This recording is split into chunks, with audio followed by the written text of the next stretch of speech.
என்னது? என்ன? அங்க என்ன பார்வைன்னு கேட்டேன். சும்மா. சும்மா கூட பார்க்கப்படாது. அது யாரு தெரியுமா? என்னோட முறை பொண்ணு. ஓஹோ. என்ன ஓஹோ ஓஹோன்ட்டு மறுபடியும் அங்கேயே பார்க்குற? லுக்கு அங்கே, லிப்பு இங்கேயா? இந்த பாரு, எந்த விதமான அலௌன்ஸ்மெண்ட் இல்லாமல் ஆம்சம் மடக்கி காட்டுறது, நெஞ்ச விரிச்சு காட்டுறது, புருவத்தை தூக்கி காட்டுறதுலாம் இங்கே வேணாம். வாடகை வீட்டில் குடியிருக்கிறேன்றத மனசில் வச்சுக்கிட்டு ஒழுங்கா நடந்துக்கிட்டீங்கன்னா உனக்கு நல்லது, உன் ஹெல்த்துக்கு நல்லது. ஓகே ஓகே ஓகேன்னு மெல்ல சொல்ற. நல்ல சத்தமா காதல கேட்கிற மாதிரி அடிச்சு சொல்லு. ஓகே. என்ன அதுக்குள்ள காணா?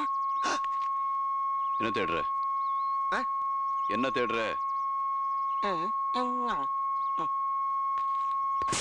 அம்மாடி. ஏய், என்ன சத்தம்? ஓப்பன் ஆயிருச்சு. சரிப்பா.